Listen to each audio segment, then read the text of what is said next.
Voilà, mesdames, messieurs, chers amis, je vous souhaite la bienvenue pour ce conseil municipal. Je salue également les personnes dans le public, mais aussi celles et ceux qui sont sur les réseaux et qui suivent ce conseil municipal à distance. Je voudrais, avant de démarrer, excuser Bernadette Gillot pour son absence, elle est souffrante, mais lui dire, elle doit nous regarder, que nous étions tous nombreux et unanimes à lui transmettre notre sympathie et notre amitié pour le deuil cruel qui l'a frappé par le départ de Alain. Voilà, je crois que je voulais le renouveler officiellement en votre nom à tous et lui faire un petit coucou d'amitié, de sympathie et de dire que nous sommes très proches d'elle et lui aiderons à surmonter cette épreuve. Et elle est déjà présente, elle a fait des mariages, elle a fait des conseils de classe, elle était à la commission. Donc voilà, c'est un petit souci de santé qui explique son absence ce soir. Alors, bravo Bernadette, merci et on est de tout cœur avec toi. Voilà, donc la désignation du secrétaire de séance. Nous proposons Nicole Fullenwart. Si elle est d'accord, y a-t-il une objection, une abstention? Donc je lui cède la parole pour le pointage de la liste de présence.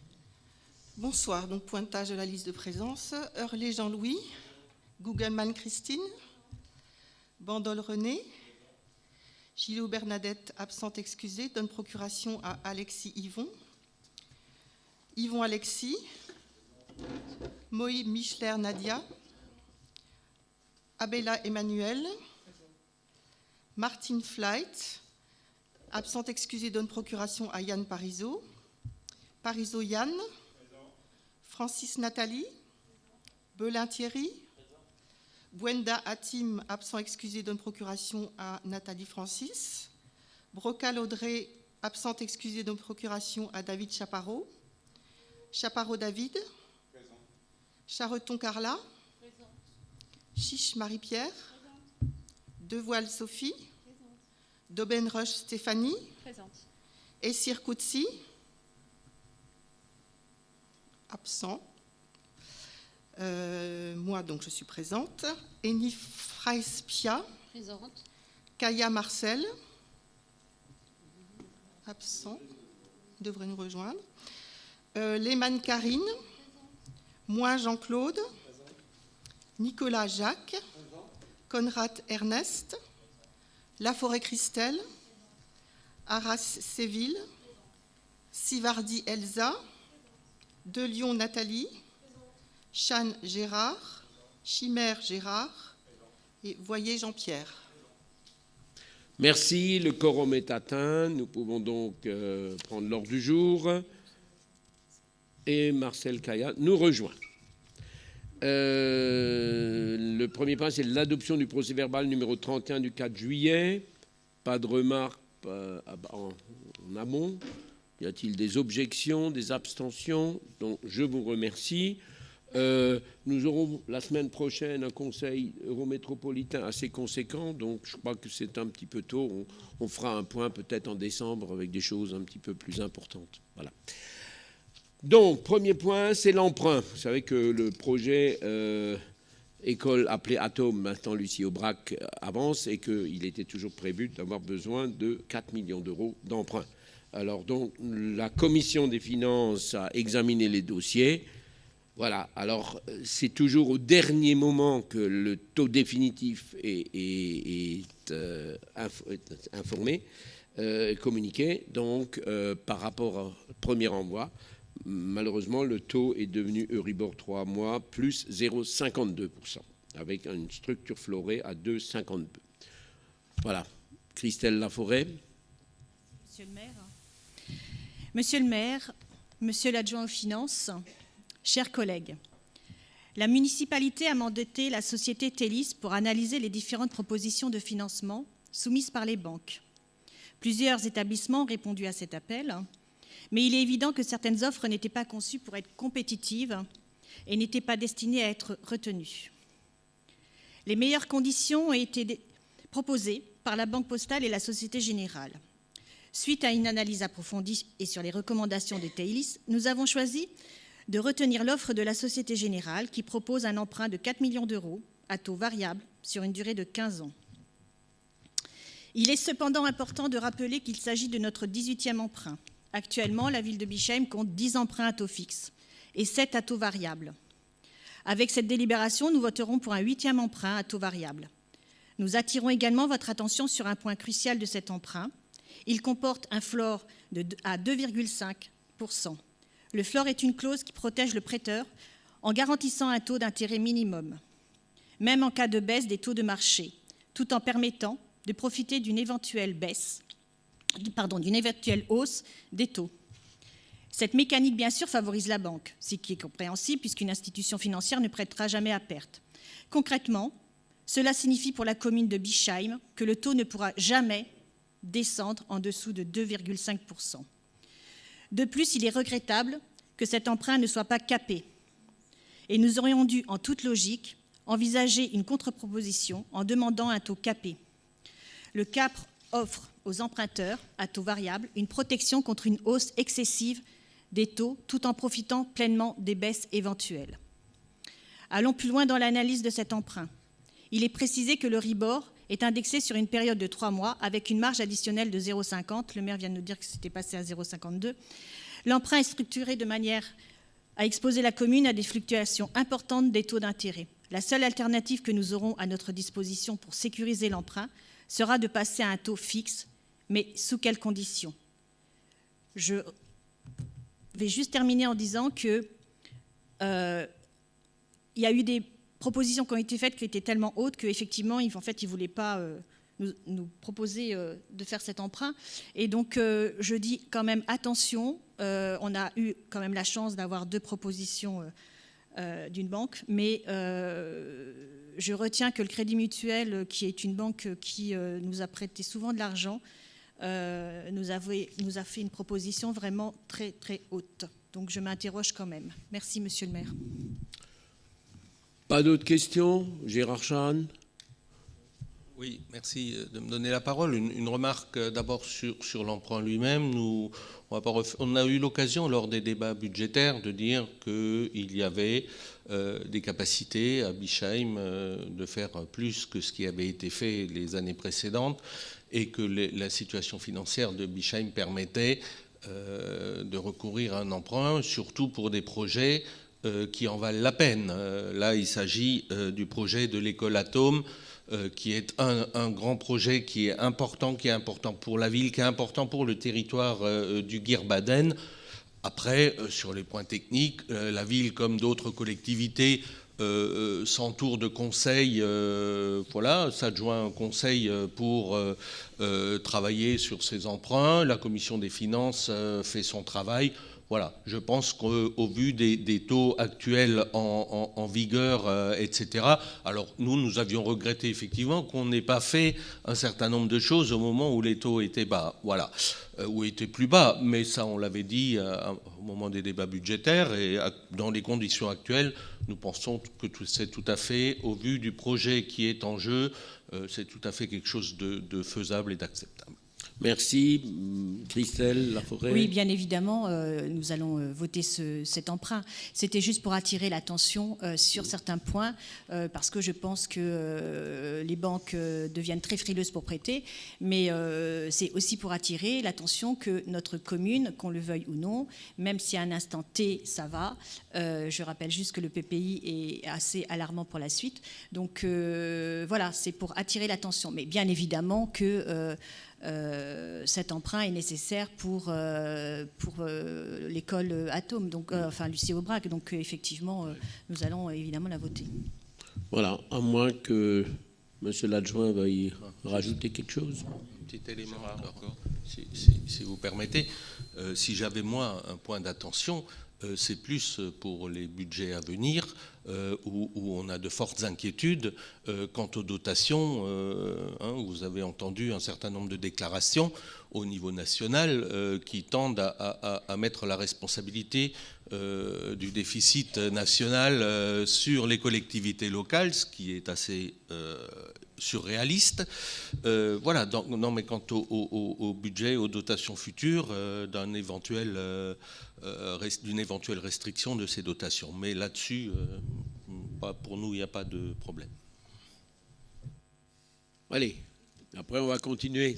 C'est vrai que ce qu'a dit Gérard, c'est important aussi, effectivement. Moi, j'attends la PPL avec impatience pour voir ce qui va en être, la PPF, pardon, pour voir ce qui va en être. Et je trouve effectivement que les propos qui ont été tenus vis-à-vis des collectivités, si les gouvernements précédents ne nous avaient pas demandé, nous, aux collectivités, de faire des choses qu'eux ne sont pas capables de faire, donc on n'en serait peut-être pas là. Bon. On revient à l'ordre du jour. Oui. René, tu conclus ? Oui. En tout cas, merci aux participants de la Commission Finances, puisque vous êtes réguliers et attentifs. Merci à Sandra et à Marie-Laure qui font le travail.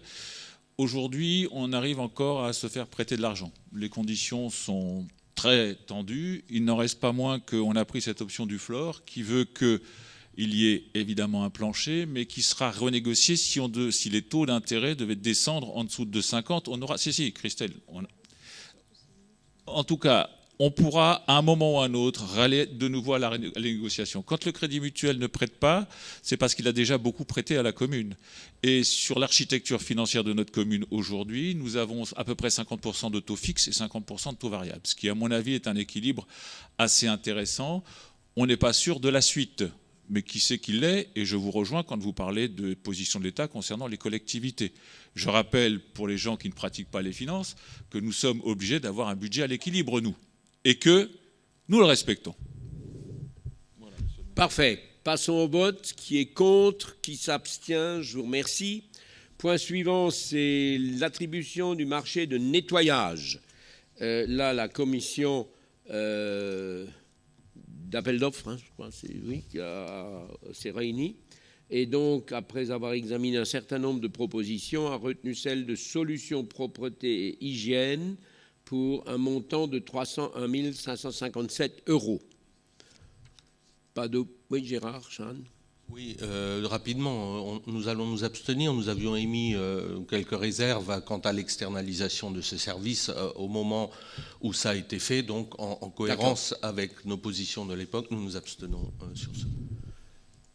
Alors, donc, qui est contre ? Qui s'abstient ? 6 abstentions. Je vous remercie. L'attribution du marché des tickets restaurants sous forme dématérialisée. Il y a de moins en moins de commerçants qui acceptent encore les tickets papier. Et donc, nous avons, avec la même structure que nous avions jusqu'à présent, Edenred, voilà, renouveler ce marché. Pour un montant maximum de 41 000 € sur l'année. Pas d'abstention, pas d'objection. Je vous remercie. Le point suivant, c'est qu'il faut... Vous savez que la SCAEB, une société d'économie mixte, doit, comme toutes les sociétés d'économie mixte, soumettre au conseil municipal les comptes. Donc, voilà, vous avez eu les rapports tout à fait détaillés. Pour pas ouvrir de polémique, donc, nous avons également marqué que l'ensemble des membres du conseil d'administration ne prennent part ni au débat ni au vote. Comme ça simplifie les choses, mais bon, voilà. Donc, les documents ont été amenés. La délibération s'est décidée de se prononcer favorablement. Donc, si ceux qui ne sont pas favorables votent contre, hein, c'est la décision. Voilà. Donc, moi, je remets juste à Nathalie Francis le soin de procéder au vote de cette délibération. Oui, Christelle, je te laisse la parole. Merci, Nathalie. Pour le coup, Monsieur le maire, Monsieur l'adjoint aux finances, chers collègues, notre groupe prend la parole ce soir pour exprimer à nouveau une inquiétude que nous martelons depuis plusieurs années. La situation financière de la SCAEB, notre société d'économie mixte, qui ne cesse de se dégrader. La Cour régionale des comptes, à chaque rapport, est très claire dans son évaluation. Je cite, « Elle constate que la SCAEB ne remplit plus sa mission initiale en tant que société de construction, d'aménagement et d'équipement pour les besoins de la commune, mais que sa filiale, la SAS Brume d'Or, gère une maison de retraite qui est la voûte étoilée. Une gestion qui, il faut le dire, est loin d'être optimale et qui ne cadre en aucun cas avec les objectifs fixés à la SCAEB lors de sa création. Cela fait des années que nous dénonçons cette déviation par rapport à la mission première de la SCAEB. Et aujourd'hui, nous avons enfin une confirmation officielle de nos inquiétudes. Non seulement la gestion de la Brume d'Or est problématique avec un déficit très important, une perte de 309 613 € et une capacité d'autofinancement de moins 203 063 €, des factures fournisseurs non réglées à la date de clôture des comptes et dont le terme est échu. Mais en plus, elle n'a pas sa place dans la structure de la SCAEB dont le conseil d'administration propose à l'Assemblée générale d'affecter la perte de l'exercice 2023 s'élevant à 257 538,55 € au report à nouveau portant ce dernier à moins 293 761,61 €. La Cour régionale des comptes préconise dans tous ses rapports que la Brume d'Or soit détachée de la SCAEB. Or, malgré ces recommandations, nous restons dans une situation d'inaction depuis nos alertes. Par ailleurs, s'agissant de la voûte étoilée, nous sommes face à un dilemme. Il avait été envisagé que la commune s'en sépare, mais soyons réalistes. Qui va vouloir reprendre une structure en aussi mauvaise posture financière? Un groupe national privé? Allons-nous vendre les bâtiments?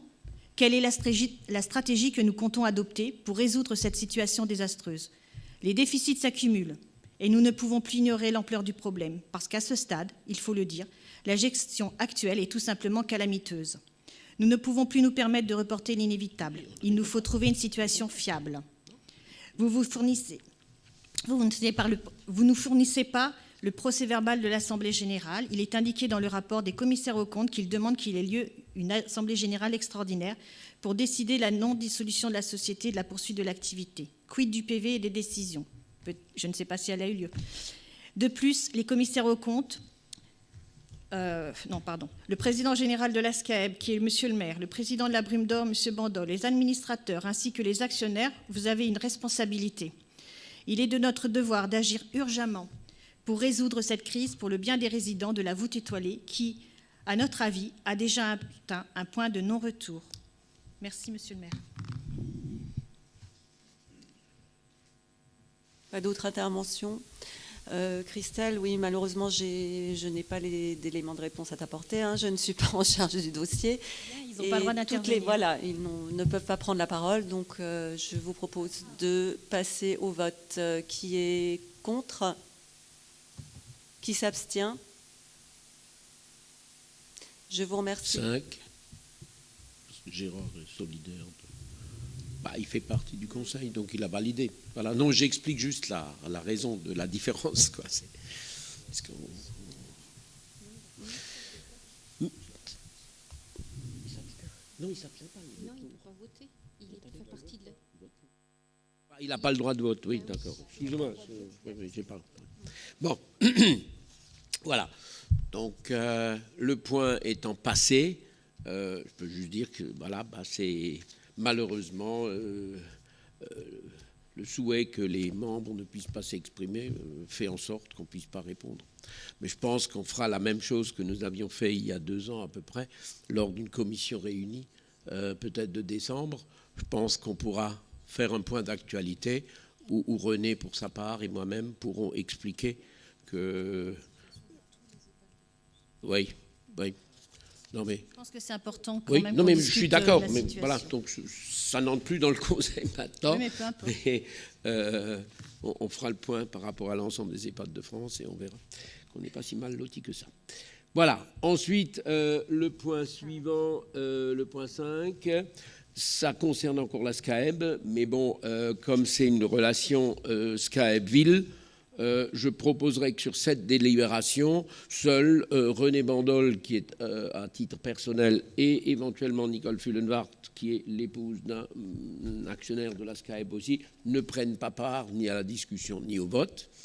Alors donc je vous présente le point, c'est que dans le cadre du nettoyage un peu de la SCAEB, voilà, la SCAEB avait un immeuble 82 avenue de Périgueux, propriété de la ville de Bischheim, qui avait été donné à bail amphithéotique en 2003 à la SCAEB, la ville leur avait donné, pour en faire les travaux. Et ce bail était d'une durée de 35 ans qui avait pour but de pouvoir amortir ces investissements extrêmement lourds qui ont été faits. Aujourd'hui, on est dans une situation où l'immeuble, en 20 ans, voilà, nécessiterait de nouveau des travaux d'investissement, mais en plus, le bail emphytéotique concernait un terrain qui dépasse l'immeuble lui-même et rentre dans le cadre du projet de reconstruction de l'école.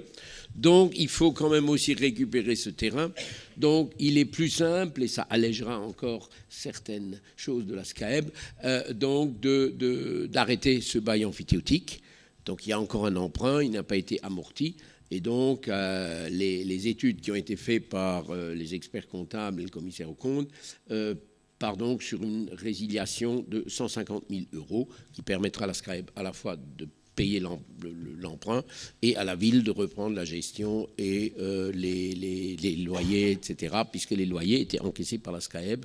Et donc, sur cette période-là, non amortie, c'est le calcul qui a été fait. Donc voilà, je vous propose donc, à compter je pense que la date d'effet devrait être le 1er janvier, je crois. Mais enfin bref, voilà. Donc la SCAEB redonne à la ville de Bischheim pleine gestion de cet immeuble. La ville de Bischheim verra, vous fera des propositions, puisqu'elle n'a peut-être pas vocation non plus à investir dans des immeubles de location, qui n'est pas sa vocation, et peut-être ça permettra d'avoir des rentrées financières pour le projet qui est lié à côté. Voilà. Y a-t-il des... Oui, Gérard Chahan. Oui, ce n'est pas une question, c'est une remarque. Nous voterons pour, mais ce n'est pas pour renflouer la SCAEB, c'est évidemment pour, dans le cadre de ce projet, récupérer la maîtrise foncière et entière du périmètre du projet, au titre de la ville, et puis l'avenir de cet immeuble. On verra le moment venu ce que la ville de Bischheim aura envie de faire de cet immeuble, mais il faut maîtriser l'ensemble du domaine pour la réalisation du projet des Prunules. Christelle ? Oui, non. Nous allons nous abstenir parce qu'en fait, le mot SCAEB, on est un peu allergique depuis des années. Voilà. Même si les opérations ont pour but de clarifier les situations. Mais bon. Voilà, je mets au vote, à part les 2 personnes qui ne prennent pas part au vote, qui est contre, qui s'abstient, 2 personnes, et je vous remercie. Il y a 2 demandes de subvention. Alors, la première, c'est toujours la dotation d'un DETR pour le projet de réaménagement de la place de la République. Donc, c'est une demande. Comme dit, on ne sait pas quels sont l'état des finances et ce qu'on peut avoir. Mais si on ne fait pas la demande, on n'aura rien. Donc, je pense que personne n'est contre, personne ne s'abstient. Si, t'abstiens. Une question sur ce sujet. Oui, en fait, sur la DETR, en fait, c'est sur l'intitulé, en fait, c'est sur la fin. Quand on est sur les 2, à la fin, il y a marqué autorise le maire. Je vais la lire. Monsieur le maire ou son adjoint complète à solliciter des subventions correspondantes auprès de l'État ou de la région ou tout autre organisme, Union européenne, État, agence de l'eau, Fonds vert, collectivité européenne Alsace, sur métropole, etc. Susceptible de concourir. On n'a pas de problème au fait que ça soit fait, mais en fait, l'intitulé, c'est sur la DETR. Donc en fait, je ne comprends pas trop la fin. Je pense que c'est peut-être un copier. On sollicite aussi les subventions auprès d'autres organismes. Non, mais ça, oui, ça, monsieur le maire, on est d'accord, mais sauf que ça ne correspond pas à la délibération, en fait. Ouais. Il aurait fallu être un petit peu plus général. Demande de subvention. C'est sur les deux DM sur les 2 DETR, en fait.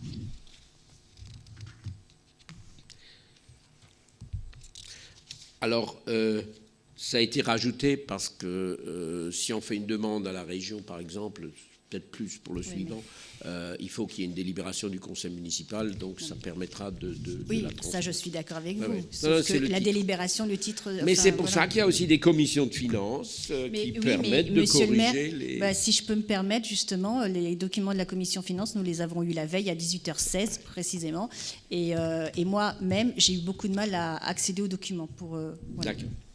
Bon, passons au vote. Qui est d'accord pour... Enfin, qui est contre... Ah, Nathalie, pardon. Alors, non, chacun séparé. Donc, moi, la première, c'est pour la place de la République. Qui est contre, qui s'abstient, je vous remercie. Et la deuxième, bon, elle a été présentée, c'est l'aménagement de l'entrée ou du Cheval Blanc par rapport au Sapin Vert, etc. Donc l'Eurométropole, qui a prévu de longue date de faire la rue de la Tuilerie, nous l'avons reporté plusieurs fois parce qu'il y avait d'abord le chantier de la mairie, ensuite le chantier du Sapin Vert, donc on n'allait pas faire une voirie et la remettre en mauvais état. Voilà, et donc pour faire une espèce, le demande des riverains, c'est d'avoir un certain freinage. Voilà, alors il y aura des ralentisseurs, enfin un plateau, et donc on pense mettre un éclairage un petit peu pas plus lumineux, mais enfin plus ludique, qui fera en sorte qu'on se rende compte qu'on rentre plutôt dans une cour, on passe par une cour, pour éviter voilà, il y aura un deuxième feu également pour que les voitures s'arrêtent avant. Voilà, donc c'est un éclairage qui permet peut-être d'avoir des subventions. Voilà. Y a-t-il une... C'est bon? Merci. Oui, merci. Merci, monsieur le maire. Ah, d'accord. Oui. J'ai juste une question, enfin une intervention plutôt sous forme de remarques et de questions indirectes liées à cette délibération. Alors, nous ne pouvons que soutenir, bien sûr, la demande de financement d'aménagement destiné à améliorer la sécurité des piétons. Ici, il s'agit du passage entre le Sapin Vert et la nouvelle entrée du Cheval Blanc, nouvelle entrée dont nous saluons la bonne idée. Mais justement, pourquoi ne pas poursuivre la série des bonnes idées et étendre cette recherche d'apaisement au cœur de Bischheim? Je m'explique. Dans le cadre des travaux de voirie route du Général Leclerc, qui vont bientôt démarrer, il est à craindre que la ligne droite qui va être créée entre avenue de Périgueux et route de Général Leclerc, ça n'aggrave la question de sécurité déjà problématique sur cet axe. Alors qu'en est-il de la sécurisation aux abords du nouveau carrefour de la Poste après travaux au cœur de notre ville? Je pense que nous pensons que des aménagements d'apaisement de la circulation déjà nécessaires aujourd'hui, devenus incontournables sans doute demain avec cette nouvelle voie, ils devront être prévus. La question c'est, est-ce qu'ils sont prévus ou seront-ils prévus dans l'intérêt de tous les citoyens? Auquel cas, bien sûr, s'ils l'étaient, nous voterons bien sûr favorablement aux nouvelles demandes de financement devenues nécessaires alors.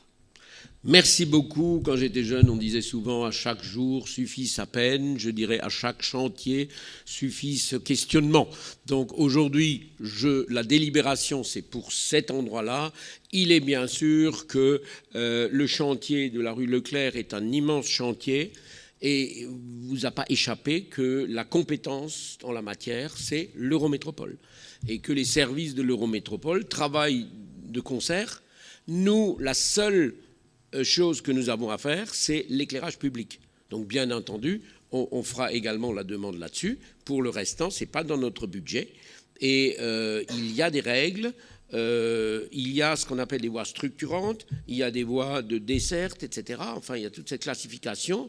La rue Leclerc, comme l'avenue de Périgueux et comme la rue de la Robertso, c'est la voie structurante de Bischheim, puisque bon, vous avez bien compris que l'aménagement de la rue de Gaulle et Brumat d'un côté et la rue de Bischwiller fera en sorte que ce n'est pas ces rues-là qui supporteront le trafic. Donc, ce n'est pas moi qui sera le fautif s'il y a une surcharge de trafic sur ces rues. J'espère que vous n'allez pas me mettre ça sur le dos aussi. Hein. Donc là, la rue Leclerc, voilà. Et aujourd'hui, regardez les bus, comment ils sont obligés de faire les chicanes, etc. Donc il serait absolument stupide de ne pas redresser cette rue. Il ne sera pas élargie, restera au 6,50 m, qui est nécessaire, parce que les règles de l'Eurométropole sont très claires. Par exemple, sur ces rues où il y a des bus qui passent, eh bien, il faut une certaine largeur. On ne peut pas faire de ralentisseurs, contrairement à... Voilà, parce que les bus, c'est très accidentogène, les ralentisseurs. Pour les gens à mobilité réduite qui sont dans les bus, qui sont tombés, il y a beaucoup d'accidents là-dessus. Et donc, voilà, alors... J'espère naturellement que les respects... voilà. Et il y aura une piste cyclable bidirectionnelle, bien entendu, qui sera le démarrage de celle qui va continuer à travers la rue nationale et la rue de la Bruche en itinéraire cyclable, c'est-à-dire 20, priorité piéton, vélo et après seulement la voiture. Après, si vous voulez, ça, c'est des mesures que nous prenons avec l'Eurométropole, mais il y a le respect. On ne peut pas mettre non plus un policier derrière chaque... voilà. Et les accidents qui arrivent, ben, vous avez vu, même celui malheureux de Naïm, bien, c'est parce que la voiture roulait trop vite. Enfin, voilà. Donc, voilà. Nous ferons attention que ce projet soit réussi et je tiens particulièrement parce que je pense que la rue Leclerc est quelque chose qui nous tient à cœur, même quand je n'étais qu'adjoint, parce que ça date de tellement longtemps. Voilà, donc je vote pour... Enfin, je vote. Nous allons voter pour ça. Est-ce que quelqu'un s'abstient? Quelqu'un est contre? Donc, unanimité. Le point suivant, c'est... l'avenant pour la fourniture de repas. Non. Ah, les avenants pour le bail. Voilà. Alors, on avait dit à l'époque qu'il y a le dernier conseil, qu'il y aura éventuellement d'autres avenants, bon, au fur et à mesure. On les passe à chaque conseil parce qu'il faut quand même que les entreprises qui ont fait les travaux puissent être payées. Donc, voilà. Donc, nous avons un lot serrurerie qui est assez conséquent, mais il faut mettre en... C'est suite à la commission aussi de sécurité qui est passée, les garde-corps essentiels.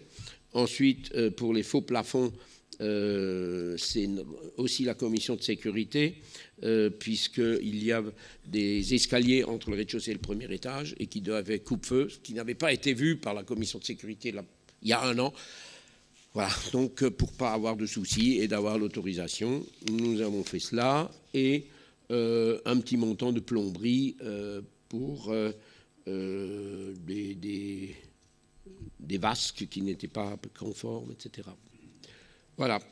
Donc, si vous... 1, 2, 3, 4 lots.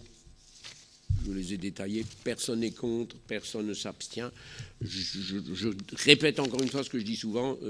La maîtrise financière de ce chantier, quand même, on est vraiment tombé dans une bonne période parce que j'ai assisté à la pause, enfin, un événement à Souffle-Bayersheim sur un projet similaire et où malheureusement ils étaient un tout petit peu plus tard et les surcoûts sont assez conséquents. Pas d'objection, pas d'abstention. Ensuite, l'avenant numéro 5 de l'accord cadre pour la fourniture de repas en liaison froide. Vous savez qu'il y a de plus en plus de demandes de cantines scolaires et que nous essayons de donner satisfaction au maximum de personnes qui nous le demandent. Mais s'il y a plus de repas, il faut à la fois plus de repas fournis, mais aussi le personnel. Vous savez que nous avions demandé en son temps pour garantir le personnel nécessaire au réchauffement des plats et au service, que ce soit le prestataire qui fournisse ces personnes. Et donc, il nous faut 3 ou 4 agents supplémentaires, enfin, vous avez le détail. Et la délibération prévoit donc aussi l'augmentation du montant annuel maximum de l'accord cadre qui passe à 464 800 euros hors taxe. Voilà, donc c'est essentiellement dû à l'augmentation du nombre de repas. Christelle Laforêt. Juste un petit aparté, c'était pour féliciter quand même le service de Madame Garnier et Bernadette Gillot sur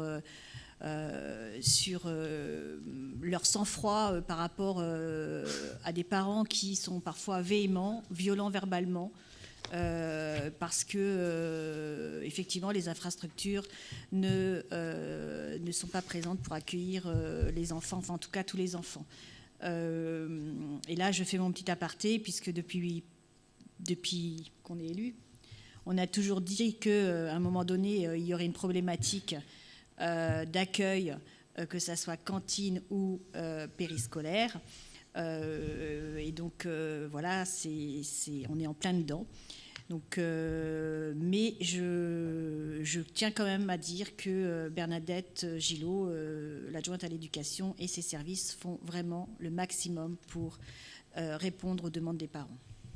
Merci. Je pense qu'elle nous écoute, donc, ou sinon on lui transmettra. Voilà.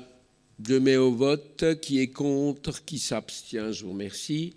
Un petit point, c'est la cession d'immeuble 30 rue Waldteufel. Vous vous souvenez que nous avions acheté ce bâtiment qui doit s'ouvrir, permettre aussi un accès sécurisé de la voûte étoilée après la démolition de l'immeuble Campolo.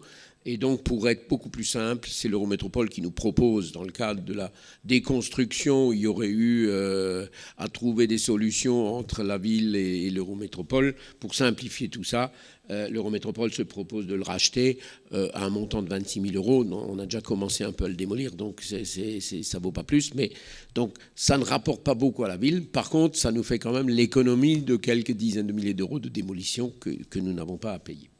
Voilà, je pense que c'est sur proposition de l'Eurométropole et je pense que nous pouvons être contents de cette proposition. Personne écho. Gérard ? Petite remarque, parce que dans le détail qu'on a eu, notamment l'avis, etc., le devenir du lieu, c'est un parking. Alors, il y a une partie, quelques places de parking.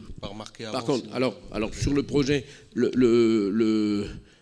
parce que c'est quand même très large en profondeur. Donc, il y a quelques places de parking, essentiellement du côté où il y avait l'immeuble Campolo. La rue Waldteufel va être mise en double sens à ce niveau-là, pour permettre donc le sens de plus à droite pour passer jusqu'au bout. Et de la voûte étoilée, là où il y avait le terrain de jeu, il y aura donc l'entrée-sortie sécurisée pour permettre aux ambulances, quand elles sonnent, etc., de ne pas empiéter sur la rue Leclerc. Et donc, celles-là pourront également ressortir sur la rue Leclerc pour éviter de D'accord, donc on est bien dans ce projet-là qui avait été... Voilà. C'est le projet qui est présenté. Voilà, dans les documents du domaine, il était marqué la création d'un parking. Donc, oui, voilà, c'est lié. Okay. Mais c'est le projet existant. C'est le projet existant. Personne n'est contre, personne ne s'abstient. Merci pour cette belle recette. Ensuite, acquisition d'une petite parcelle. Vous savez que nous avions acheté à la paroisse le parking à côté de l'église Christ-Roi pour le mettre dans le domaine des terrains de l'école. Le bâtiment lui-même, nous avons pris une délibération pour demander à l'EPF de l'acquérir. Nous aurons aussi une délibération tout à l'heure concernant ce bâtiment, mais c'est ceci. Le terrain de jeu qui est en face, lui, reste la propriété de l'église, de la paroisse, puisque c'est quelque chose qui n'est pas dans la même configuration et le prix n'est pas la même, puisque c'est du constructible. Donc voilà, on verra dans 5, 10, 15 ans ce que je pourrai en faire. Et par contre, entre les deux, je pense que vous avez le plan aussi, il y a une petite languette et qui a l'inconvénient, c'est qu'elle ferme la boucle de retournement. Et que logiquement, on verra quand on sera sur le chantier, je pense qu'il serait important que l'accès de ces parkings, etc., se fasse par la rue de Mundolsheim, je crois, puisque la rue de Mundolsheim sera mise en double sens, et donc qu'elle continue, et que la boucle de retournement soit retournée pour éviter ceux qui le prennent de temps en temps. C'est vraiment très dangereux, le petit rue entre les quartiers. Voilà. Donc ça permettra à ce moment-là à l'Eurométropole d'avoir la maîtrise foncière à travers la ville de Bichel. Voilà. Pas d'objection, pas d'abstention. Je vous remercie. Un point de régularisation. Une servitude sur une petite parcelle au bénéfice de Strasbourg Électricité Réseau. Cette parcelle, elle se situe à l'entrée des logements enseignants du lycée Marc Bloch, à côté de l'immeuble qui fait l'angle. Pourquoi ? Parce que quand on a construit le bâtiment qui héberge l'épicerie sociale, il fallait renforcer les réseaux. Et donc, initialement, l'ES avait proposé que ça soit dans le bâtiment lui-même, ce qui nous aurait beaucoup embêté, puisque on était un peu contraint au niveau des surfaces. Et que nous avons préféré, à cet endroit, mettre un local poubelle à droite de l'entrée, pour ceux qui ont visité, pour sortir les déchets du bâtiment lui-même et des sorties. Donc, on a trouvé la solution sur un terrain de la ville qui est un peu plus loin. Et donc, ça a été fait. Tout ça, c'est réglé. Par contre, ils se sont rendus compte qu'il manquait ce droit de cette servitude. pense qu'il n'y a pas d'opposition, pas d'objection. Ensuite, j'en ai parlé tout à l'heure, les délibérations les plus importantes ont été prises concernant le bâtiment Christ-Roi. On en a parlé. Il y a une démarche qui est indispensable pour la préfecture et pour l'évêché, c'est de demander la désaffectation de l'église. C'est une procédure. Le conseil de fabrique qui s'est réuni la semaine dernière a acté la même chose. Donc les deux papiers vont aller maintenant à la préfecture et donc celle-ci avec l'accord de l'évêché, mais je crois pouvoir vous dire que c'est acté déjà, donc voilà. Je pense que c'est une démarche, personne n'est contre, personne ne s'abstient. Ensuite, un ajustement technique, tableau des effectifs. Alors aujourd'hui, c'est simplement 2 rajouts. Nous aurons en décembre un tableau plus complet de suppression de postes que nous avons passé en comité technique paritaire, mais comme c'était que la semaine dernière, on n'a pas voulu le faire. Donc voilà, c'est une filière animation, une filière administrative. C'est un départ en retraite qui est remplacé. Et puis, alors il y a le problème de nécessité de créer ces postes, c'est qu'il y a parfois des tuilages, donc la personne ne part en retraite que dans quelques temps. Donc on supprimera le poste quand elle sera partie, mais il faut créer un autre. Pas d'objection, pas d'abstention. Aussi, un point sur les contrats d'apprentissage. Vous savez qu'il est indispensable aussi pour les collectivités de permettre un peu d'apprentissage. Alors on le fait dans la mesure de nos moyens, parce qu'il n'y a pas que les moyens financiers, il y a aussi les moyens humains. Ça ne sert à rien d'avoir des apprentis, Marcel comprendra, si on ne peut pas s'en occuper et les former. Donc nous avons 3 CAP, accompagnement éducatif petite enfance à l'éducation, une préparation pour un BTS dans le social et un d'animation sociale à la résidence senior. Pas d'objection, pas d'abstention. Nous avons la mise à jour du RIFZEP. Marie-Laure, si vous avez... Ah, c'est ça ? Merci.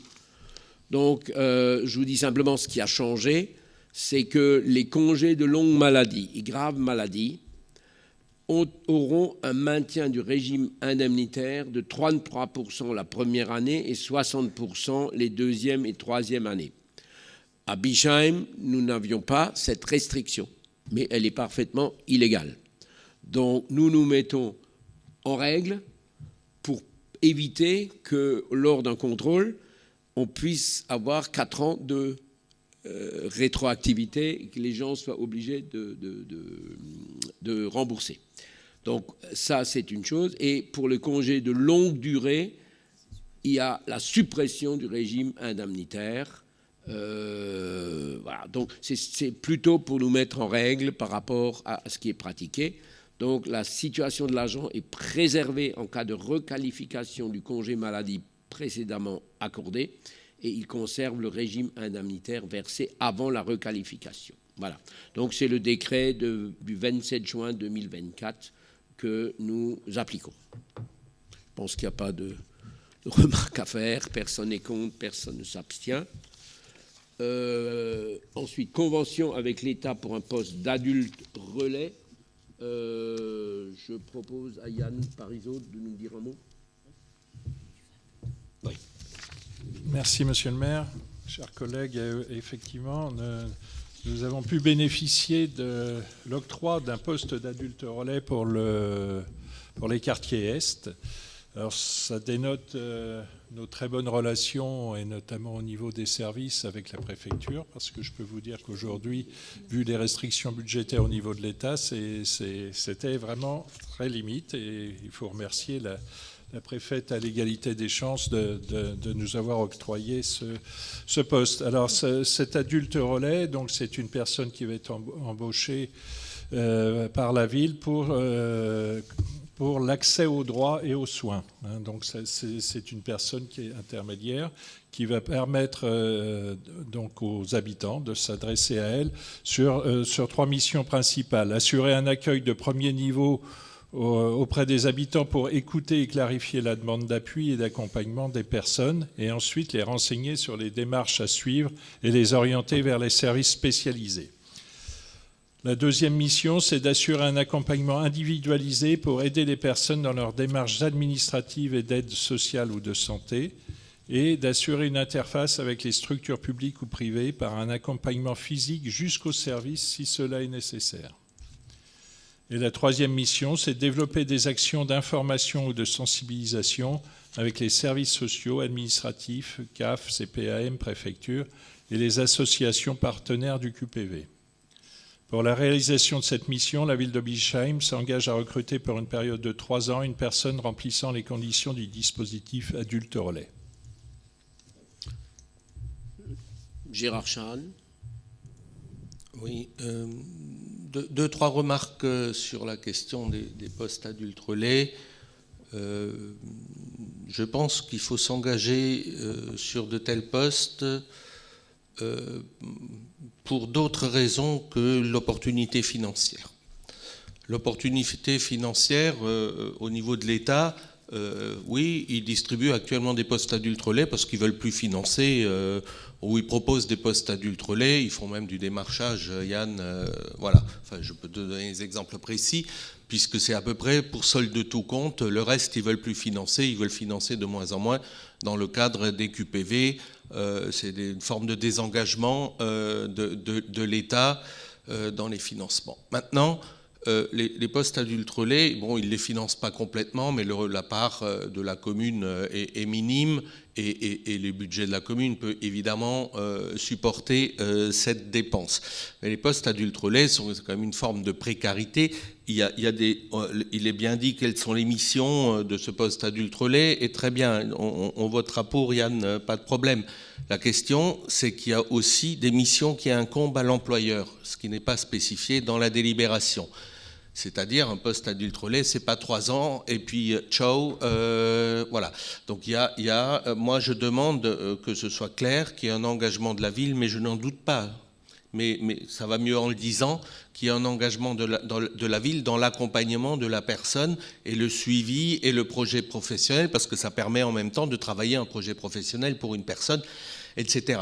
Et qu'on n'attende pas, alors je ne vous fais pas de procès d'intention là-dessus, mais ça va, comme dit, ça va mieux en le disant, qu'on n'attende pas la fin du contrat pour se demander ce que la personne, etc., va devenir. C'est-à-dire que la ville, dès le début, voilà, enfin, je fais confiance aux services là-dessus aussi, mais qu'on s'engage sur l'accompagnement de la personne qui sera recrutée dans le cadre d'un poste adulte relais, parce que ça fait partie des missions qui incombent à l'employeur dans le cadre d'un poste adulte relais. Merci. Autre intervention? Tel n'est pas le cas, tu réponds. Je suis tout à fait d'accord avec toi, mais ce n'est pas précisé effectivement dans la délibération, mais c'est précisé dans la convention que nous passons avec l'État. C'est une obligation légale dans le cadre du contrat d'adulte relais d'avoir un accompagnement social de la personne et également donc une obligation de formation pour pouvoir lui permettre à l'issue des 3 ans de pouvoir reprendre une activité un peu plus normale, si j'ose dire. Merci. Donc on passe au vote. Qui est contre? Qui s'abstient? Je vous remercie. Un point annuel, c'est le recrutement et la rémunération des agents recenseurs. Il vous est proposé cette année d'en prendre 5, puisque c'est assez difficile de faire en sorte de rentrer les dossiers, surtout dans certains quartiers où les gens prennent ça comme une intrusion et ont peur qu'on veuille contrôler le nombre de personnes dans l'appart et si les personnes sont en règle ou pas. Donc c'est assez difficile, donc on n'avait pas atteint les 95% que souhaite l'INSEE. Donc on va essayer d'être un peu meilleurs élèves que l'année dernière. Donc on a une indemnité, une prime un peu incitative et on a un petit peu augmenté aussi le montant pour un bulletin individuel rempli. On passe à 1,50 et la feuille logement à 2 €. Voilà. Je pense qu'il n'y a pas d'opposition, pas d'objection. Et nous passons donc aux subventions aux associations. Ça, c'est le contrat de ville, le deuxième vague. Je repasse la parole à Yann qui suit ce dossier de nous donner quelques explications. Oui, merci Monsieur le maire. Donc, le contrat de ville, pour rappel, quartier 2030 de l'Eurométropole de Strasbourg, porte pour la période donc 2024-2030 un projet global d'équité urbaine et de cohésion sociale pour les habitants du territoire de la métropole, caractérisé par de très grandes inégalités sociales et environnementales.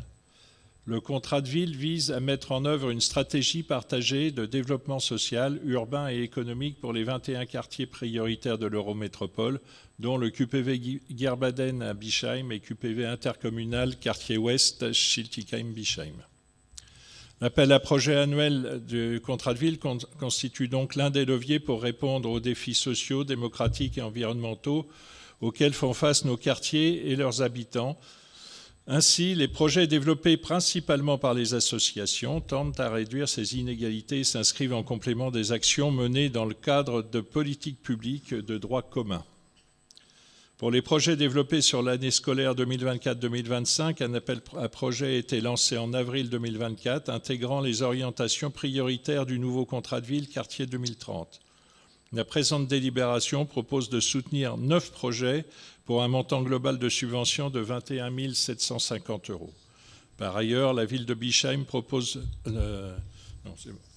Je m'arrête là. Donc, en fait, au total, le montant global pour l'année sera de 50 000 € comme habituellement. Merci. Pas de questions. Donc, on peut passer au vote. Qui est contre? Qui s'abstient?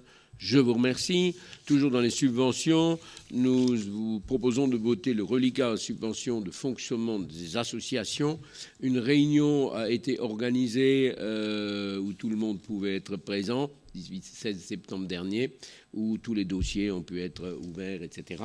Donc, je vous propose donc d'adopter les tableaux de 22 500 et de 14 400 pour un certain nombre d'associations. Je remercie Nathalie et surtout Anne-Laure Hamelin qui examinent ces dossiers et ont des liens avec toutes les associations pour étudier les différents projets, les différentes demandes et de le faire le mieux possible. Voilà.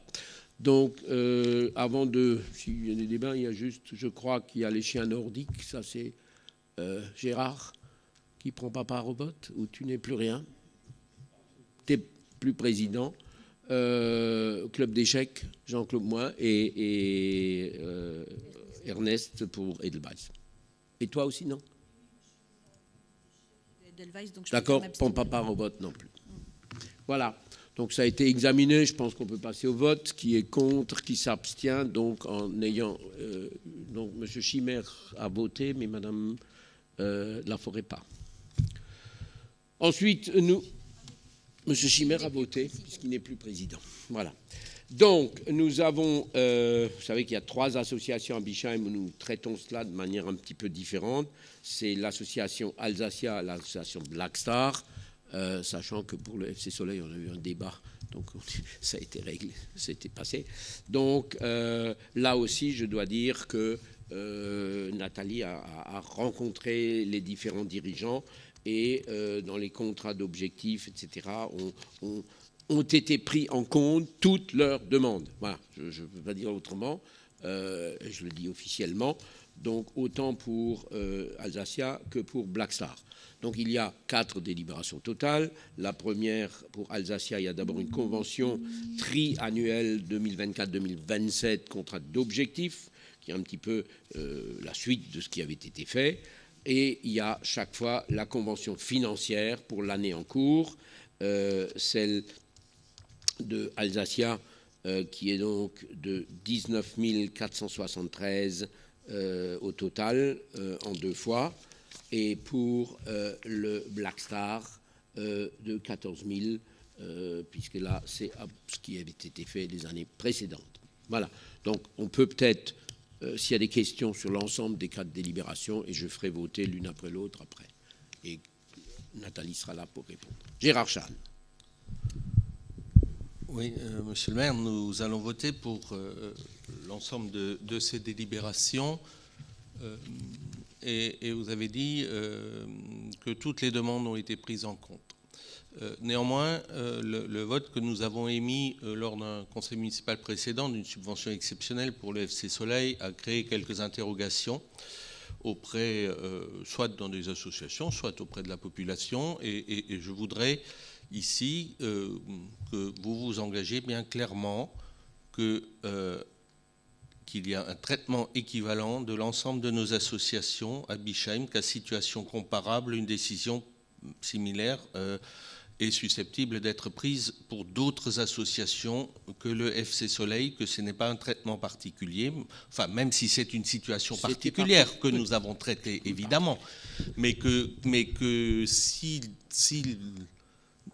arrivait que l'une ou l'autre association se retrouve dans une situation, la question serait examinée de manière aussi approfondie qu'a été examinée la situation du Football Club Soleil. Merci. Alors moi, grand merci pour cette question, parce que ça me permet de le répéter. Et Nathalie peut peut-être rajouter quelque chose, puisque c'est elle qui a rencontré les dirigeants de l'ensemble des associations, voilà, avec Anne-Laure, et a examiné les différentes demandes. Oui, Gérard, merci pour la question. Alors, je vais te donner un exemple bien précis, bien concret. Il s'agit en l'occurrence de l'Alsacia.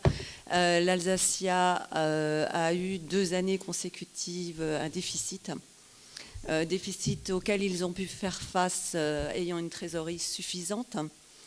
Cette année, comme chaque année, nous les avons reçus.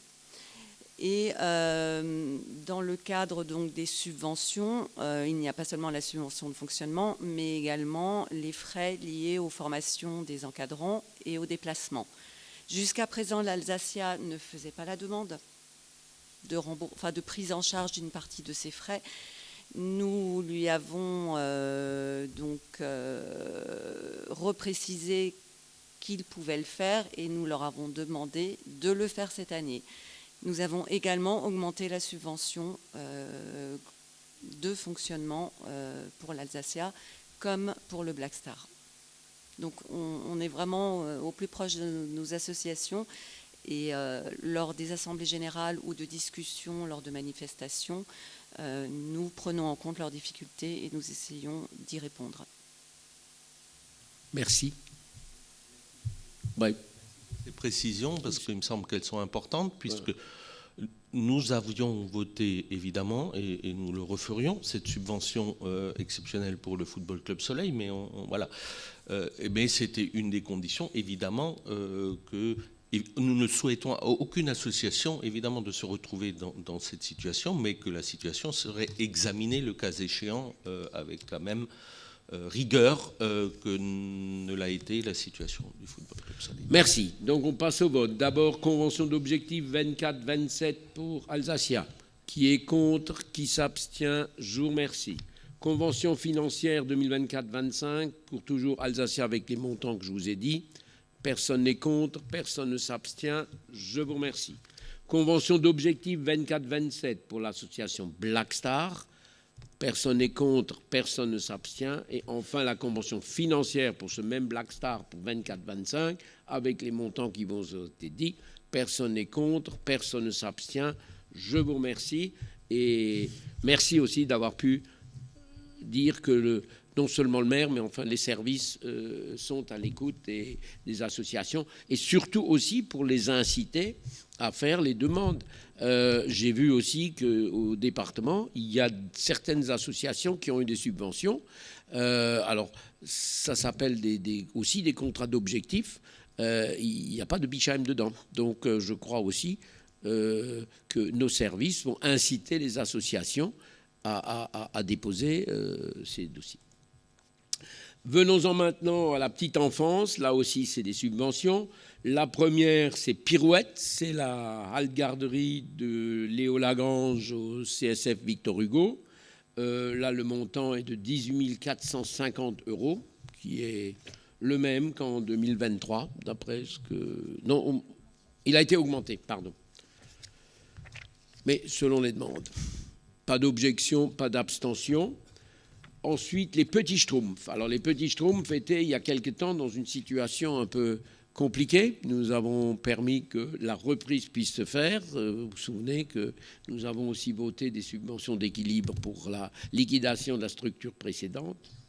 Et donc, c'est l'AGF qui a pris cette gestion.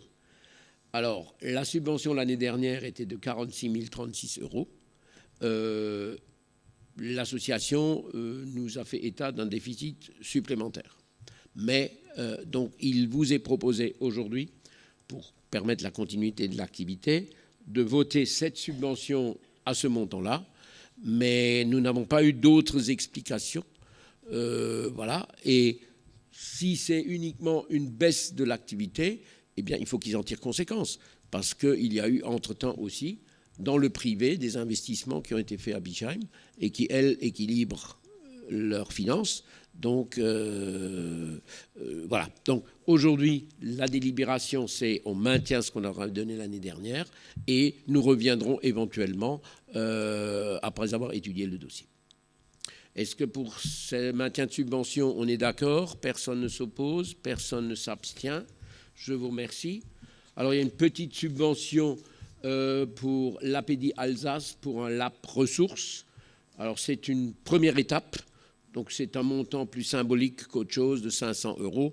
Je pense qu'on aura peut-être l'occasion l'année prochaine, lorsque ce sera plus conséquent, de présenter le projet en lui-même. Est-ce qu'on est d'accord pour ces 500 €? Personne n'est contre, personne ne s'abstient. Point suivant, c'est la répartition des dépenses de la micro-crèche La Petite Plume. C'est la crèche qui est à moitié Bischheim, moitié Schiltigheim. Comme c'est sur le territoire de la ville de Bischheim, c'est Bischheim qui le gère. Et donc, nous répartissons, il y a 10 lits, on dit des lits. Il y en a 5 pour Bischheim, 5 pour Schiltigheim, des berceaux, voilà. Et donc, le fonctionnement se fait à raison de 50-50, puisque c'est le nombre, ce n'est pas la population qui prime, c'est le nombre d'enfants qui sont reçus. Voilà. Est-ce qu'on est d'accord pour cette répartition? Je pense que personne ne s'abstient, personne n'est contre. Voilà. Et moi, j'ai fini pour l'instant. Je reviendrai pour la cerise sur le gâteau tout à l'heure. Voilà. Le point suivant, c'est la création d'un pôle ressources. Donc, je vous lis tout de suite la délibération. Nous allons approuver, si vous le souhaitez, si vous en êtes d'accord, la création et la mise en œuvre d'un pôle ressources dans le cadre du projet éducatif territorial signé le 29 septembre 2022 aux côtés de l'État, de l'Éducation nationale et de la Caisse d'allocation familiale, et donc autoriser. Voilà.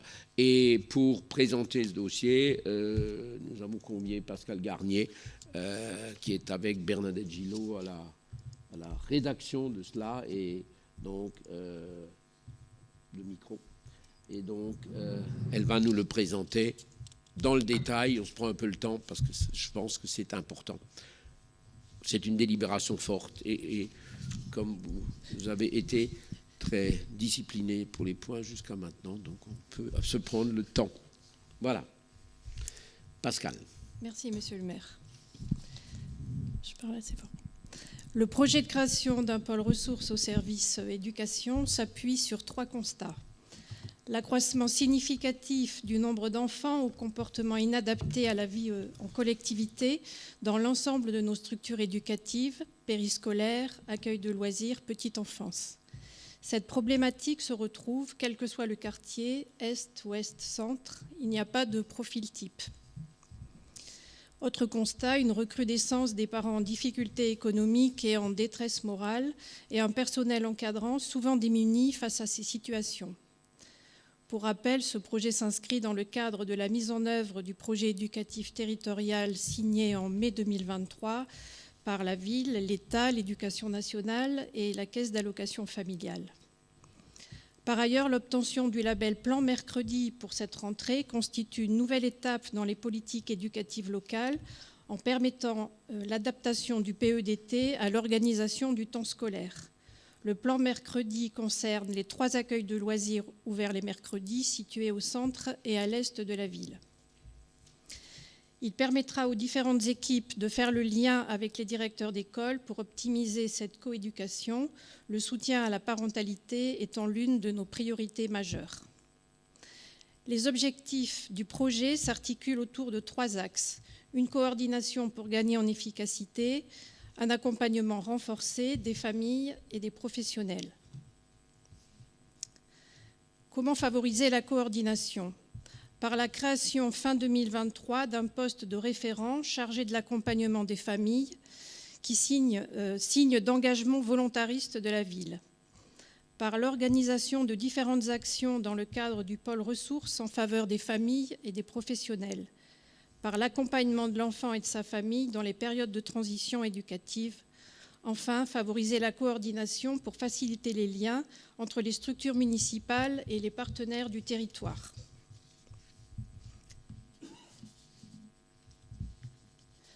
Accompagner les familles pour favoriser l'accueil et l'accompagnement des enfants en collectivité grâce aux différentes actions proposées, dans le but d'améliorer la prise en charge de la santé mentale et ou des troubles des apprentissages des enfants ciblés en proposant des outils adaptés, en proposant des contacts aux ressources aux parents démunis qui en exprimeraient le besoin. Les différents partenariats qui peuvent être mis en place permettront de mieux orienter les familles. Enfin, par l'entretien d'un climat bienveillant entre les professionnels et les familles grâce à l'organisation de moments conviviaux. Accompagner les professionnels afin d'apaiser la relation parents-enfants-professionnels dans le cadre du soutien à la parentalité. Pour développer le travail en réseau, les partenariats socio-éducatifs, pour renforcer le lien et les échanges entre professionnels en charge de l'accompagnement de ces enfants sur le territoire. Également pour former les professionnels afin de mettre en place le projet d'accueil le plus adapté pour l'enfant. Élaborer un annuaire de ressources internes à destination des professionnels du service enfance-éducation et de ses partenaires. Le public ciblé sont les enfants fréquentant les structures municipales de la crèche à la fin du cycle élémentaire, présentant des comportements inadaptés à la vie en collectivité et qui ne sont pas déjà suivis ou pris en charge dans le cadre d'un dispositif tel que la MDPH ou le PRE, le programme de réussite éducative, qui a assuré le suivi de 94 jeunes bichaïmois sur l'année 2023, dont 44 enfants issus des quartiers centre-ville, soit une hausse de 56% d'enfants suivis par rapport à 2022. Hors champ du programme de réussite éducative, une trentaine de situations ont déjà été constatées cette année dans nos structures, dès l'accueil en crèche, à des degrés de difficulté divers, dont certains comportements sont particulièrement préoccupants. Lorsqu'il s'agit d'enfants scolarisés, des échanges ont lieu avec la référente de l'Éducation nationale en charge des situations individuelles complexes. La coordination du pôle ressources sera assurée par la personne chargée de l'accompagnement des familles rattachées au service éducation. Elle assurera l'interface entre les professionnels, recherchera un dialogue constructif avec les familles, organisera des temps d'observation sur site à la demande des responsables. Après passage en commission pôle ressources, elle élaborera un contrat moral avec la famille qui s'engagera à suivre un protocole. Un compte-rendu de situation sera rédigé par la coordinatrice et transmis exclusivement à chacun des membres ayant siégé à la commission pôle ressources. La commission pôle ressources regroupera des professions pluridisciplinaires en capacité d'analyser des situations parfois complexes, hors champ du programme de réussite éducatif ou d'un dispositif assimilé. Cette commission se réunira 4 fois durant l'année scolaire et sera composée de l'Éducation nationale, la PMI, l'UTAMS, le CREJ, l'EPSAN, auxquels peuvent être associés plus largement le corps médical et paramédical, ainsi que les travailleurs socio-éducatifs du territoire. Le rôle de cette commission sera de regrouper des compétences complémentaires en capacité de croiser leurs regards sur une situation donnée et de permettre aux professionnels du territoire de se rencontrer, d'échanger, de partager les informations utiles à la compréhension du comportement de l'enfant lorsque cela est possible et éclairant pour aider à la prise de décision, aux pistes d'action ou à l'orientation. L'objectif vise à maintenir l'enfant dans la structure, car l'exclusion d'un enfant n'est satisfaisante ni pour la famille, ni pour les professionnels, même si parfois, malheureusement, il n'y a pas d'autre alternative. Des actions en direction des familles seront menées pour les accompagner dans les périodes charnières de la vie de leur enfant, les aider à répondre au mieux aux besoins spécifiques de leur développement. Elles seront organisées dans la concertation et la complémentarité des actions éducatives sur temps scolaire et périscolaire, sous forme d'ateliers, cafés parents, de conférences, visent à favoriser et le passage de la crèche à l'entrée en maternelle, et vise à favoriser entre autres le passage de la crèche à l'entrée en maternelle et de la fin du cycle élémentaire au collège. La responsable du lieu enfants-parents de Bischheim est intervenue auprès des directrices des écoles maternelles en lien avec la première année de scolarisation, les enjeux parentaux et le vécu du jeune enfant. Des temps de formation dans le cadre de l'école inclusive ont été organisés par l'Éducation nationale dans le cadre du CLA, contrat local d'accompagnement, à destination des professionnels de l'école maternelle Lucie Aubrac, à laquelle les ATSEM ont été associés. Ils se poursuivront en 2025. D'autres temps de formation sont souhaités sur les thématiques telles que l'autorité éducative, les neurosciences, les troubles du comportement pour l'ensemble des encadrants périscolaires, la guidance parentale pour la personne en charge de l'accompagnement des familles. Cette liste n'est pas exhaustive. Des formations seront organisées au-delà de 2025 en fonction de l'évolution des besoins et des constats qui auront été faits. Le service collabore par convention avec une psychologue qui intervient auprès des équipes et des familles en lien avec la chargée d'accompagnement des familles.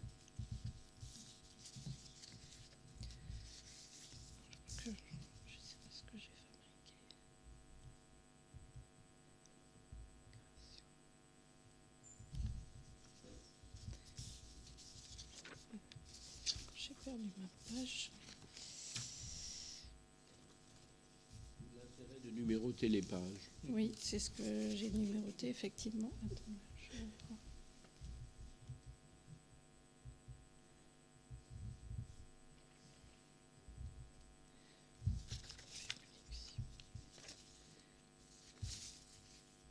Voilà.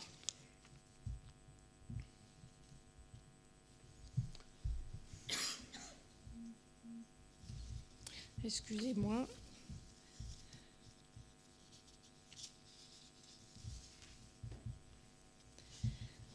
Alors, les actions pour les professionnels. Des actions en direction des professionnels seront organisées pour accueillir et renforcer les compétences nécessaires à l'inclusion et l'égalité des chances de tous les enfants accueillis. Certaines pourront être réfléchies en collaboration avec l'Éducation nationale dans l'idée d'une montée en compétences partagées. Un annuaire réseau ressources locales sera créé qui regroupera les coordonnées et profil des partenaires institutionnels et associatifs, enrichi des partenaires rencontrés au fur et à mesure des situations ou au sein de la commission Pôle Ressources. Il s'agit d'un annuaire dynamique qui s'étoffera progressivement avec des mises à jour régulières et qui facilitera les échanges et la communication entre partenaires. Un travail partenarial est engagé avec les centres ressources de la JPA et de l'APEDI autour de la constitution de 2 malles inclusives à destination des structures petite enfance 0-3 ans et des accueils de loisirs 3-12 ans. Ces 2 malles seront adaptées aux besoins des professionnels et des enfants repérés à besoins particuliers ou en situation de handicap. Des formations seront dispensées à destination des professionnels de terrain inexpérimentés à ces problématiques. Plusieurs formations de sensibilisation sur l'autisme ou les troubles du spectre de l'autisme ont déjà été dispensées avec la collaboration de nos partenaires tels que le CREJ ou le CIFAS. La responsable du LAP Bischheim est intervenue auprès des directrices des écoles maternelles en lien avec la première année de la scolarisation, les enjeux parentaux et le vécu du jeune enfant. Des temps de formation dans le cadre de l'école inclusive ont été organisés par l'Éducation nationale dans le cadre du CLA à destination des professionnels de l'école maternelle Lucie Aubrac. D'autres temps de formation sont souhaités sur les thématiques telles que l'autorité éducative, les neurosciences, les troubles du comportement, la guidance parentale. Le service collabore par convention avec une psychologue qui intervient auprès des équipes et des familles en lien avec la chargée d'accompagnement des familles.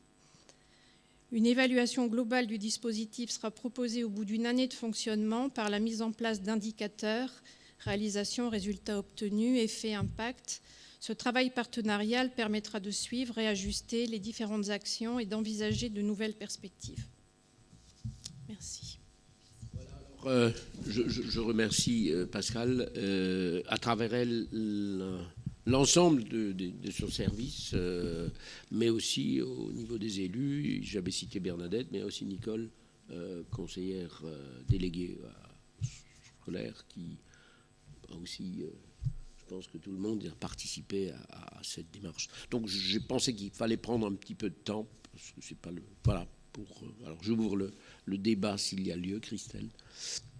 Gérard. Merci Madame Garnier pour cet exposé. Alors évidemment, comme d'habitude, je vais encenser Bernadette parce qu'elle le mérite sur ce projet. Ce projet est un dispositif innovant, il faut le savoir, où elle est partie du constat que exclure un enfant n'était pas la solution peut-être à adopter en premier lieu, et en fait ne devait être que l'ultime recours. Et donc, suite à cette réflexion, en fait, elle a mené avec ses services sur le fait de dire, ben voilà, que peut-on faire pour aider ces enfants, mais aussi aider les familles. Parce que bien souvent, ce sont des familles qui se retrouvent dans le désarroi, qui sont impuissants. Ou alors, il y a des familles aussi en fait, qui ne se rendent absolument pas compte qu'il y a un souci avec leur enfant, parce que, pour différentes raisons.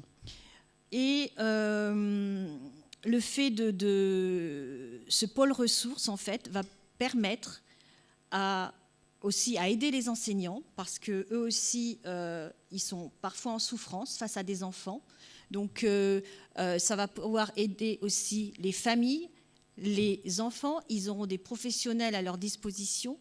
Et enfin, vraiment, c'est vraiment un projet très, très important qui est mis en place et que nous allons vraiment mettre en avant et voter des deux mains. Voilà. Aucun enfant, en tout cas, qui a un problème ne sera abandonné par ça, et ça est important de le dire. Christelle, Gérard également. Oui, merci, Monsieur le maire. En effet, c'est une délibération importante. Ce qui est bien, c'est qu'effectivement, il est encore affiché qu'une évaluation sera faite au bout d'un an. Très bien. Pour illustrer ce projet, je dirais que je citerai le proverbe africain, pour éduquer un enfant, il faut tout un village. Le village de Bischheim-Simé, c'est bien. Voilà. Donc, la question de l'éducation est une question centrale. Après, pour les difficultés qui sont soulevées dans le cadre de ce projet, il y a souvent un certain nombre de dispositifs et d'empilement de dispositifs, et la question de la lisibilité, notamment pour les familles, est souvent un vrai souci. Du coup, la question de la coordination est une question centrale là-dedans, et que la ville de Bischheim prenne ses responsabilités en matière de coordination, c'est très bien. Sur les trois types d'actions déclinées, action pour les familles, ok, action pour les professionnels, parfait. La question, là où j'attire votre attention, c'est sur la question des réunions qui vont traiter de situations individuelles, de s'assurer, mais là aussi je n'en doute pas, vu la composition de ces réunions, qu'on soit bien entre professionnels, parce qu'il y a un certain nombre de choses à respecter dans le cadre notamment en termes de confidentialité, etc., qu'on soit bien entre professionnels, où il y a la question du secret partagé, etc., enfin des choses que les professionnels connaissent quand on évoque des situations individuelles. C'est bien que la ville prenne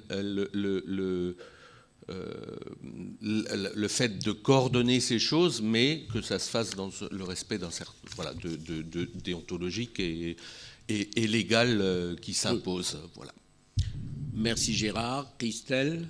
Moi, je suis quand même un peu surprise par ce que tu dis. Enfin, les professionnels, que ce soit des psychologues, que ce soit des gens, enfin, je veux dire, ils sont dans l'obligation d'être dans le secret professionnel. En fait, je suis un peu, enfin, je sais pas, je trouve ta réflexion un peu bizarre. Hein.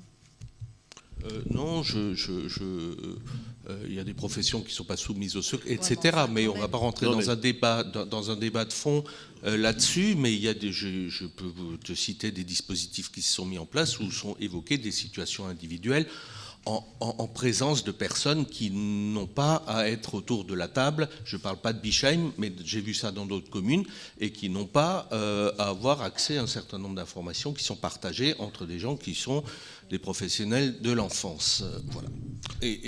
Mais j'ai vu la composition et je ne doute pas que ça se fasse. Merci. Voilà.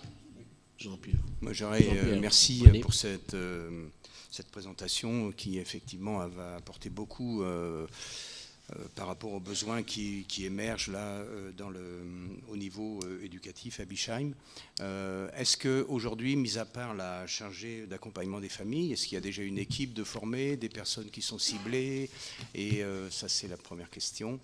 Et la deuxième question, est-ce que les familles pourront elles-mêmes solliciter directement le pôle ressources, et de quelle manière aujourd'hui? Est-ce qu'il y a un lieu qui est déjà identifié, etc. Et dans quel sens ça va fonctionner concrètement? Autre intervention? Donc je crois que les deux premières interventions ont été plutôt des constats. Et donc les deux dernières questions, vous pouvez répondre? Ah oui. Donc ce sont les enfants qui fréquentent nos structures. Donc ils sont soit dans nos accueils de loisirs, soit dans les services périscolaires ou dans les structures petite enfance. Donc oui, les familles peuvent nous solliciter. Certaines le font. Avec d'autres familles, c'est plus difficile parce qu'il y a parfois la notion du déni. Il y a le fait de dire toujours à un parent, votre enfant pose problème, votre enfant a un comportement qui n'est pas adapté à la vie en collectivité. Donc justement, il faut faire ce travail pour dédramatiser et être dans une relation de bienveillance, arriver à instaurer un vrai dialogue de confiance, ce que parfois on a du mal à faire si le parent n'est pas dans la collaboration et dans l'adhésion. Donc quelquefois l'intervention d'un autre professionnel peut aider, mais oui, bien sûr, on est aussi sollicité. C'est beaucoup plus facile quand on est sollicité par un parent qui a envie qu'on l'aide. Bien. Ça va? Donc on peut passer au vote. Comme j'ai le pressentiment qu'il y a une belle unanimité sur ce projet, donc personne n'est contre, personne ne s'abstient. Je vous remercie toutes et tous pour cette dernière belle délibération. Et puis nous avons un dernier point qui est une question orale posée par Gérard Chahan. Je vous rappelle la règle, c'est que pour une question orale, la personne qui la pose la lit et que l'exécutif, en l'occurrence ce sera moi-même, répond, et nous aurons donc clôturé ce conseil municipal au moins pour la partie officielle. Merci, monsieur le maire. Monsieur le maire, comme de nombreux habitants de notre commune, je fus surpris de découvrir dans ma boîte aux lettres des documents en tête de la ville de Bischheim concernant le projet du tram Nord. En fait, ce qui est surprenant, c'est que ces documents, sous couvert de communication institutionnelle, ressemblent fortement à des documents à connotation politique et politique partisane. Ce qui s'intitule « Lettre ouverte » ressemble grandement à un tract politique. Or, l'utilisation du logo de la ville laisse à penser que ces documents ont été réalisés en utilisant les moyens de la ville de Bischheim. Dans la foulée de la distribution de ces documents, nous avons vu apparaître des visuels affichés dans la ville reprenant les mêmes éléments et les mêmes slogans partisans que les documents papier. Tout cela pose la question de l'utilisation des moyens de la commune au service d'une cause partisane. Si la légalité de la chose est discutable, la moralité, elle, ne l'est pas. Aussi, pour que nos concitoyens disposent de l'ensemble des éléments pour se faire leur propre idée sur cette façon d'agir, je vous demande de nous fournir l'intégralité des éléments de financement de cette opération de communication, à savoir son coût total, y compris le coût des heures de travail des agents municipaux et les financements de ce coût. Et dernier élément, quand sur les visuels en question, vous demandez une véritable amélioration des mobilités douces, je vous renvoie à la dernière question orale que je vous ai posée il y a quelques mois, ici même, sur les aménagements possibles route de Bischwiller, et à votre réponse qui était une fin de non-recevoir à tout aménagement. En vous remerciant pour votre réponse. Merci. Alors merci Gérard Chan de me donner l'opportunité, par cette question orale, de m'exprimer sur ce sujet, qui n'est pas à l'ordre du jour, donc je ne l'aurais pas osé le faire. Effectivement, la ville a réalisé une lettre ouverte d'information aux Bischheimoises et aux Bischheimois dans le cadre de l'enquête publique en cours pour le projet Tram Nord. Cette lettre relève de la communication institutionnelle, c'est-à-dire d'un service d'intérêt général, et s'adresse à l'ensemble des habitants qu'elle informe de la position du conseil municipal. Elle exprime et explique l'avis porté par la délibération adoptée ici même le 7 décembre dernier. Relevant d'un service public, les coûts ont bien entendu été pris en charge sur les lignes du budget communication. Nous avons déposé cette lettre dans les boîtes aux lettres. Cette diffusion a été privilégiée car elle est inclusive, au même titre que le magazine municipal ou les tracts. Cette forme de documentation permet à chacun d'accéder à des informations concernant la vie du territoire.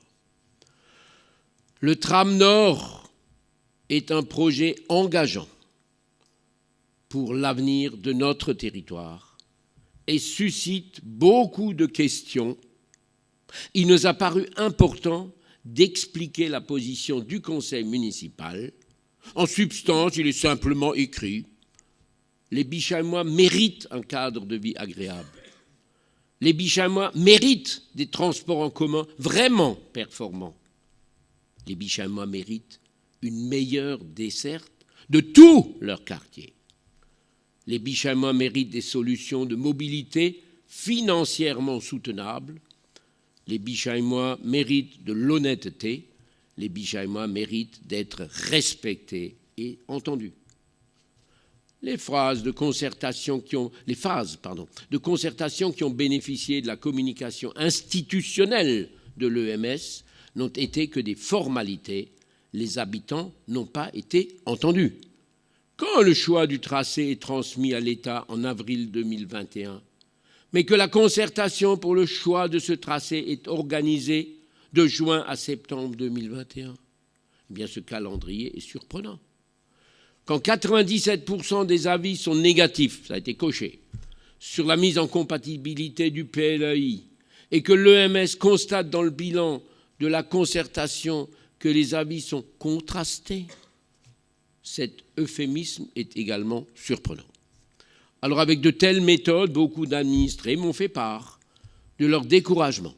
J'entends souvent: on a lu dans le journal que tout est décidé, qu'il n'y a plus rien à faire pour s'opposer.